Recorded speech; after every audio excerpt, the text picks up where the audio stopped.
On a recent live stream, we did an interview with Oliver from TinyBox. TinyBox is a sustainable tiny home solution that takes care of pretty much everything. You can live completely off grid right out of the box with this.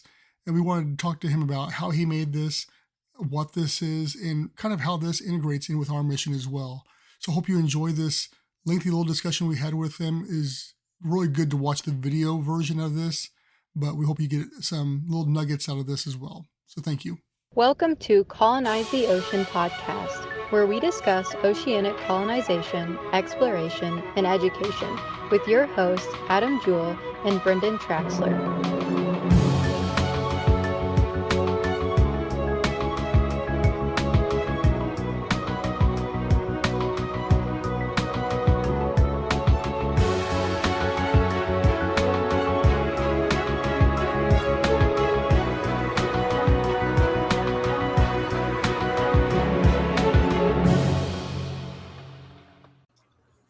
But looks like we've got Oliver here. So we're going to get him on here. We're going to see what he's got to say. Plug him in. Yes. How's it going? I'm doing well. How are you guys? Doing well.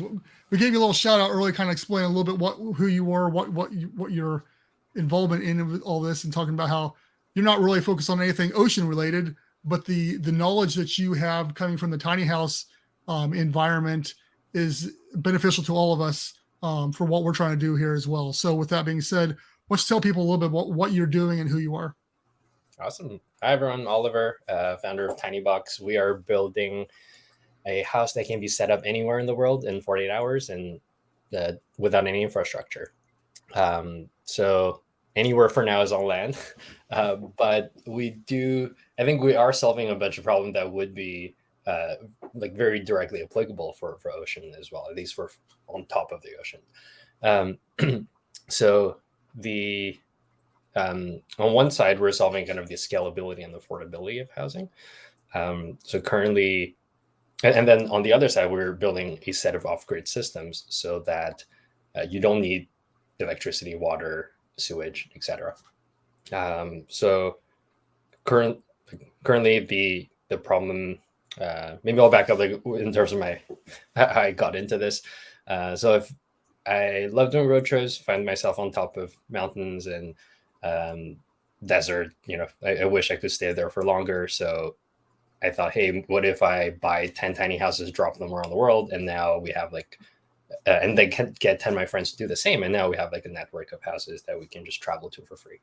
But it turns out there's a floor price to construction of roughly 100K, because even if you have the house, you still need to build, the foundation, the water, the electricity, the sewage, and everything. So there isn't an Amazon Prime experience for housing. We're just click a button, house shows up, you can move in tomorrow, has everything that you need. And that's what we're solving. So like I said, we're solving kind of the scalability, affordability side by really making a lot of things modularized, so that it can be assembled on site very quickly, like a giant IKEA furniture. And then on the other hand, we're using solar and batteries for electricity. We're also using a bunch of water recirculation systems to really purify and reuse water so that you can save up to 95% of water. And at that point, even a small jug of water will last you many days. And in terms of, I think in terms of, how this could be applied to living on the ocean eventually, I think these first of all, to make it a lot more, having a factory process to make these individual pods a lot more affordable, so that you can just add on, you have a small settlement. It's very quick to add on a few more. They can be added on modularly. So that's one thing. And by the way, we're talking like $20,000 to $30,000 per house. Then on the other hand, with these off-grid systems that we're building, that can work on the ocean as well. So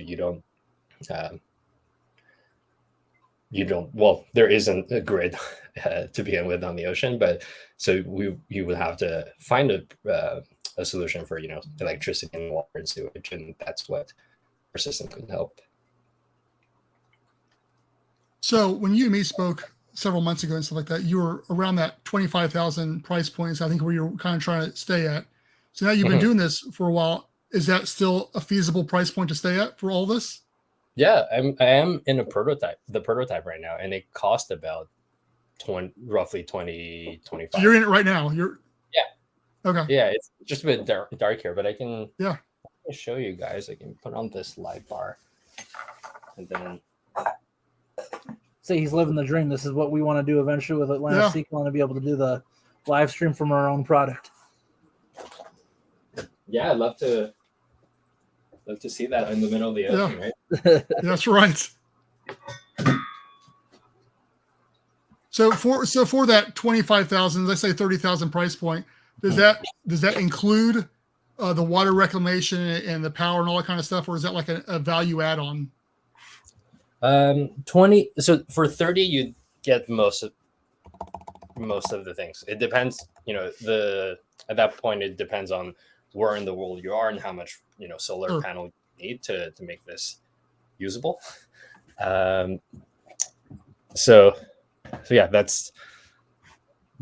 20 is the building with all the furniture inside, and then 30 would be with most of the off-grid systems. Cool. What's the square footage in that? So currently we're building as small as possible. We're building this is 110 square feet. The reason for that is that it qualifies as a shed in most jurisdictions, so you don't necessarily need a permit, or even if you do, it's free. Okay. And we are able to do 100 square foot because let me just show you, with a bunch of transforming furniture inside. To begin, I was just gonna show you a quick tour, but normally this would be, right now it's dark outside, but normally you have this like floor to ceiling window to really make you feel you're part of the outdoors, right? So, you can imagine being on top of a mountain, or I guess the open ocean, right? And because of that, you don't ever feel cramped in a small room like this, because, and then over here, so this is where it's a bit messy right now. I just had to finish another meeting, didn't have time to clean up yet. But essentially, this is the workstation. So this is a full-size workstation with like a real monitor on top. And then if I lower this, so see the table actually stays flat, so it can leave a bunch of stuff on it. There's a queen-size bed in the back. Nice. Which means that working and sleeping, they feel just like at home. They feel very normal, and that's 80% what I do anyway, like sleeping or working on my computer. Over here you have over here there's an extendable table. So you can kind of see. So it goes into the middle of the room, and it can be a small dining table or kitchen prep area for 3-4 people. And then you can put a fridge in there. There's more storage on top. And then the last thing is this shower sink toilet combo. You guys can see. The design philosophy here is that you maybe spend probably like 1% of your time in the bathroom per day. So it shouldn't take a huge amount of space, but at the same time, people want a nice experience in the bathroom. So how can we combine them as much as possible, so to save space, but also to save materials, because they share a lot of plumbing and hardware. So here you have a sink that's collapsible. You can see it. There's a toilet in the bottom. So currently that's a dry seal toilet. That toilet, you basically press a button, it seals into a bag without water. You don't see anything. There's no odor. At the end of the week, you just dump the container with these small packets, kind of like normal trash. That's functional right now. That's in production. The next version we'll have would be a mini bioreactor. So it's kind of a mini sewage, city sewage plant. So you have microorganisms that eat your poop, and then you have a mechanical stage that filters out the residual stuff, and then an electrochemical stage that kills everything else. And then if I pull this down, it's hard for you guys to see on video, but there's a shower in there. There's a shower. Okay. Yeah. And in the back, that's all the water. That's the water recirculation system for the shower water. So it has like carbon filters and microbial filters and UV lights up top. And we might add an ozone stage as well. So you can that's what I was talking about. You can reuse the same water up to 20 times. And a jugged water will last you for many days instead of half a shower. It's crazy that I've always been fascinated with the tiny houses and like the different designs I've seen, because I even look like say like at RVs and campers and stuff, just how you can kind of condense everything that you would actually need into the most efficient living space. So it's like it's always so cool to see these different designs and what I've while you were talking and stuff too, I was looking at your website at the same time. Just your designs, they're so simplistic, yet they have all the features that you need.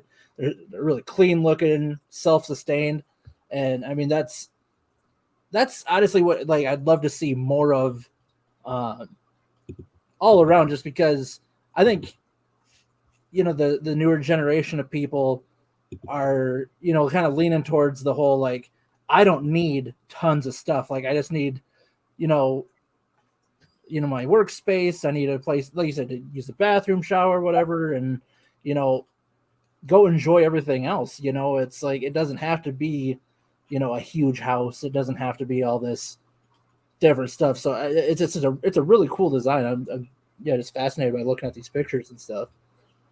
Thanks. Yeah, we're prioritizing experience over material possession. Like, you can still have a normal sleep experience. You can still have a working experience. Yeah. And you have whatever that is. So I can show you some a quick picture of. I'll share screen. The window. So, for example, this is a short. Can you guys see? Here we have to bring it up. Yeah, there you go. Yeah. Okay. This is some of the photos we have. I have a bunch more, but essentially these are places that you can almost only go with a tent. Right. So really being able to experience those things while still have the comfort of a 8.5 foot ceiling and queen bed and full size workstation. That's not something that's easy to find, even if you pay a lot of money currently, and that's why I built this. So when you and I spoke quite a while ago, you weren't here yet, and you're working at that point in time. I am just my mental image. You have surpassed my mental image of what you're going to be making now that seeing it actually in person. I mean, if I had the money, I would be giving you my money right now for one. It's just it meets my needs as a person. Is exactly like that. I'm a minimalistic person. I'm single. So, I mean, that's everything I need in my life right there. And for a really, really good price too. Yeah. Thanks. Especially with the rise in Airbnbs and Verbos or whatever, where it's just it's all about, and Brendan, you and I have talked about that. That'd be, something with Atlanta Sea Colony as well. But what Oliver's saying is a lot of these different locations, somebody wants to experience a location more than they want to, Yep. When you go on a vacation, it's not, you don't care much about your hotel room necessarily, because you're on vacation, you're out doing stuff, whatever, you're enjoying the scenery, the town, whatever. It's this is the perfect thing for that, because it's just all right, I got what I need and I'm in a beautiful spot. I think of places that I've been to, the Black Hills here in South Dakota and Yellowstone, stuff like that. It'd be cool to just plant one of these out there and just be able to just sit there and stare out the window and whatever, just be able to take it all in. Yeah. I say, all needs a bed. I don't even need a window. My window now is closed off in here. I don't even have one. So I don't even need a window, man. I need running water, electricity, and a bed, and I'm good. Yeah, what you're talking about is just a box, Brendan. I think you need a box. So how's the reception going to this? How's been your marketing and stuff like that going? To be honest, we've been mostly busy building the thing. Yeah. So we're just starting to test what which market are Sure. our first go to market. A few groups where we've been getting interest and pre-orders from are there are certain digital nomad organizations or DAOs or networks. So they're building like experimental villages essentially, and they need a way to scale that fast. Airbnb house is another one, like you guys were saying. So essentially, a lot of people around the country have really nice land, but it's hard for them to develop it because of what I was saying, like foundation water, electricity, sewage. Like it takes a full season to build a cottage basically. Whereas we could spin 5, 10, even 25 of these up within a few weeks, and they pay themselves back in within a year or so, right? Like at 25K, 20, 30K, it pays itself back pretty quickly, and you don't depend on anything. It's a lot quicker. That's another group.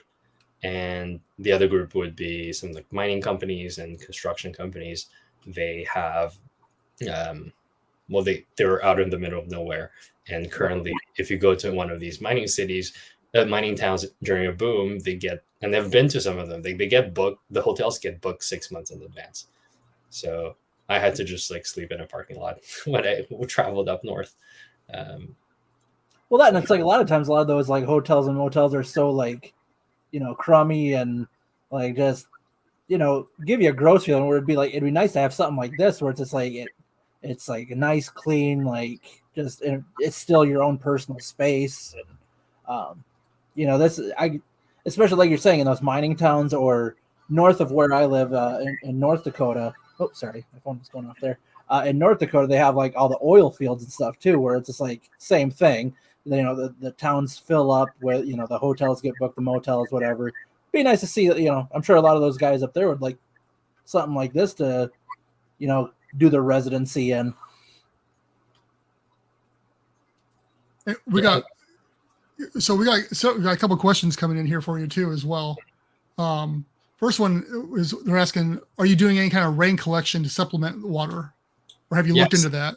Yes. So we would have a solar panel roof actually, which also serves as a great collector for all the rainwater. But essentially, the thing we've done with water is we've reduced the water consumption by like 10, 20 times, that you can have more options in terms of how you refill it. You definitely don't need a well if you don't have one nearby. Rainwater is the preferred thing to refill it. But if it's in the desert, you can even like truck in water, right? That will last actually a long time because every drop of water is reused 20 times. And then the last thing we could use is atmospheric water generators. So that's basically getting humidity from the air, condense it, and then get the water there.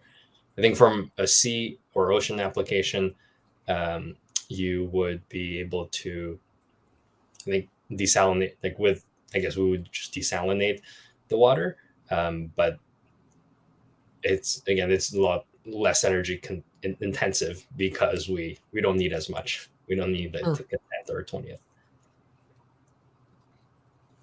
Yeah, your picture pulled up here with the solar panel roof right there. And, that's one of those cool things that you're seeing a lot more in modern houses too, is that utilizing your roof space anyways to try to do some sort of self-sustainment, whether it's rain collection or solar panels.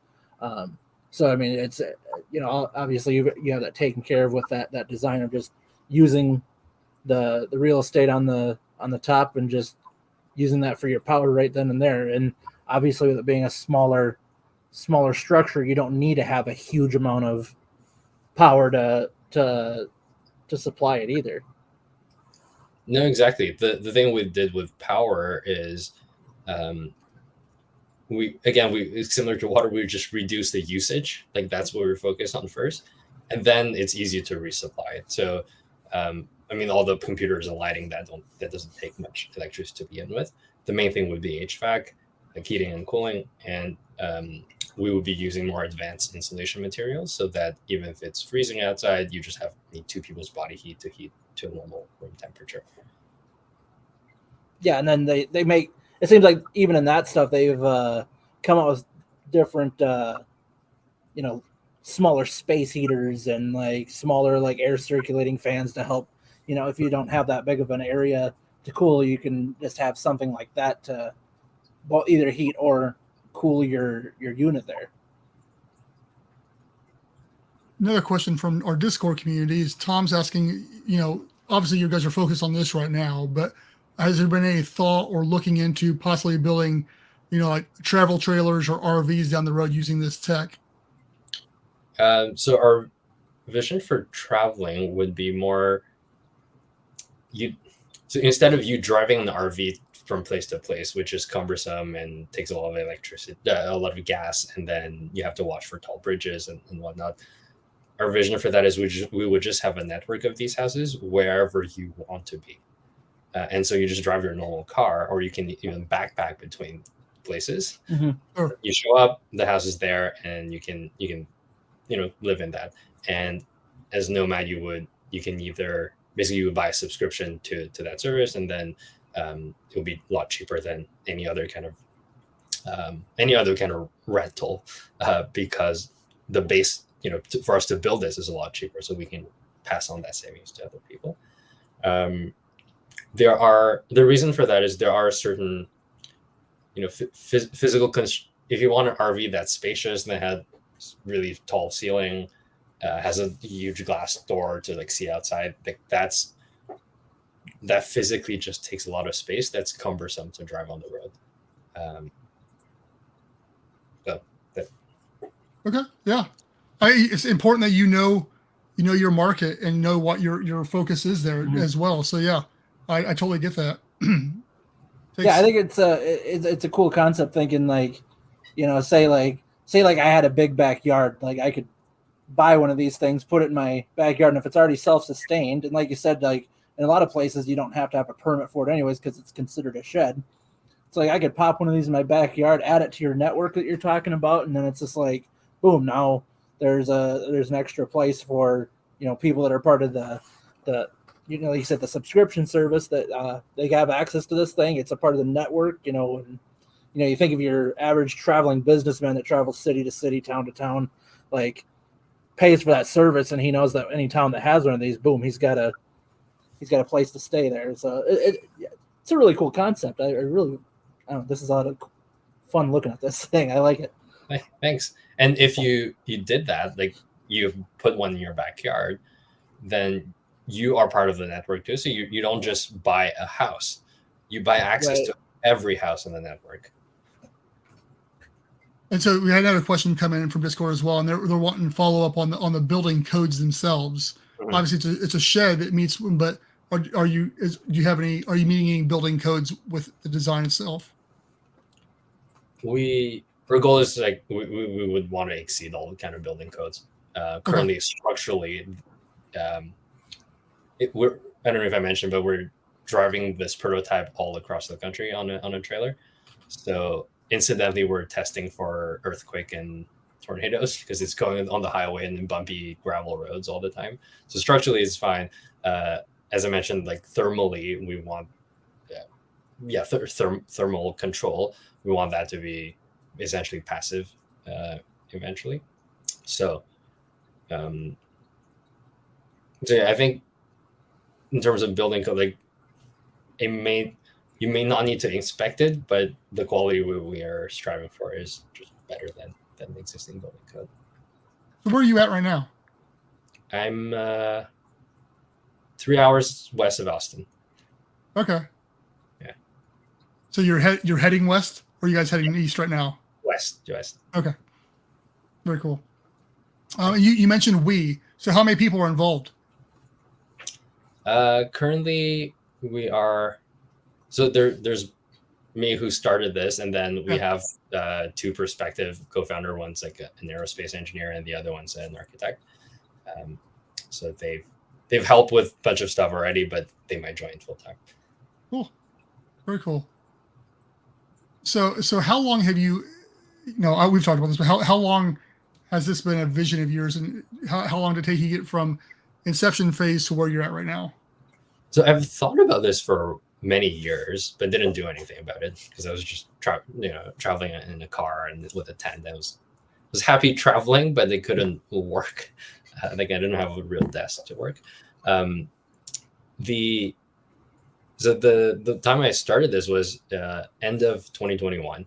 I was on a beach in Newfoundland up in Canada. So it's very cold, like December. But I was writing and it was very productive because there's no distraction. The landscape is beautiful, but it's very cold. So I thought, hey, so I got up, I drew on the sand like a floor plan. I was like, if I had real walls here, maybe I could stay here for a while. And to make sure it wasn't a fantasy that I have, like I did work out of a utility shed in the national park for 5 days, and they kind of drew the detailed plans for everything. And then since then, it was like a personal project I was working on. It was to design with the factory, get the orders, get the shipping, everything. I started to build this in May, I think, June of last year. And I was building this, like a bunch of neighbors, they're like, what is this? Oh, this solves like, I have a piece of land wherever around town that they want this. I've been talking to van life folks and tiny house folks, and turns out a lot of the things I'm building, whether it's building code related solutions or like off-grid solutions, really help like solve their problem as well. So I decided to work on this really full time, to not just build 1 or 10 for myself, but really to build for everybody. And then, yeah, we've been mostly like building last year, and then, like I said, recently we're starting to explore different different go-to-market strategies, and also really testing this. We tested this for like two months on the road. Cool. Got another question here. Would it be considered prefabricated as far as the house? Is it considered a prefabricated house? From a legal perspective, or from like in the physical, like a convenience perspective? I'll have him clarify, but he said, would it be considered prefabricated? So, I gotta assume is what he means is like, because technically, so if you were to buy, like you said, a shed, like there's certain companies that straight up just build sheds and send them places, and you just buy it, and that's like a prefabricated shed, whereas other people build them on site. So I would assume that like when you buy one of your units here, that you, well, I suppose now that I'm saying it out loud, no, it's actually both. We can do both. We can build in the factory and crane it in, or forklift it in. We would do that usually if it's, it's a big flat land and you want like 10, 50 of them. If it's in the backyard or on top of a mountain, or like in more trickier places, and that's really like the majority of places, we would just assemble it on site. But the difference is, if you pull up, I don't know if you still have my website up, but there's a short video.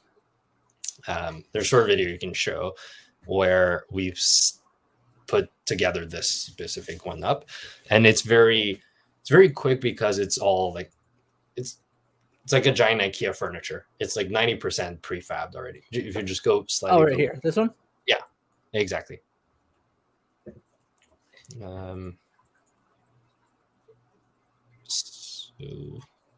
So you can see there's like the frame beams. Those are similar to shipping containers. It's very solid, so that's why it doesn't need a foundation. And then the wall panels. So each panel, basically, it's finished on the outside, finished on the inside, and has the insulation in the middle already. So the whole wall is just like 10 panels. You Lego them together. And so the whole thing takes like a few days to do, which makes it more like the whole assembly probably costs as much as getting a crane to your place. Right. So usually it makes more sense to just assemble it on site. Right, and based off of the looks of your video, it's not like you need a whole lot of special equipment to build it. Impact like wrench and screwdrivers. That's it. That's awesome. Every piece That means Every even I could do it. every piece is light enough that one person can hold it. Obviously, the long beam, it's a steel beam, so you want two people to at least hold it when you go up, but it's Right. not So I guess that was the question: is some assembly required? And I Mhm. guess that you kind of answered that in that. So I guess you may answer on the website, but if I was to order one of these today, Mhm. do you have the option of having it come pre-built or in parts? Or Yeah, we can work with okay, folks to see what's the best option is. okay, Like I said, I think most of the time it's just better to assemble it on site, sure. and we can help you assemble it because assembling is just the whole labor of assembling is about as much as just getting a crane. Sure, Right. sure. Huh. Very cool. I mean, I love watching this stuff. Yeah. I'm just passionate about the tiny house community. Anyway, I was talking to a friend this last week, and he's like, "Man, why don't you like living in a van or something like that? That seems like your lifestyle." And I was like, "Man, I think about it all the time." I was like, "I don't know if I could do the van thing, but the whole tiny house. I'm always looking at shipping container houses and stuff on those lines, and like this, I don't need a lot of space. So yeah, I'm loving this. Yeah, Yeah, I would love to do it in retirement someday. Just having something like that to just travel and just have your living space and just keep it minimal. Yeah. What Yeah, were you gonna say, Oliver? I was gonna say I love vans. Like they're even more smaller, more space constraints, so they're even more intricate. Yeah. But I love them as like an engineering design Yes. challenge. Yes. For me, like my preferred way to travel is like get a small sports car and like drive around and without having to drag a van behind me. Yep. So I needed to figure out how I can do that and not without a tent, and also make it affordable.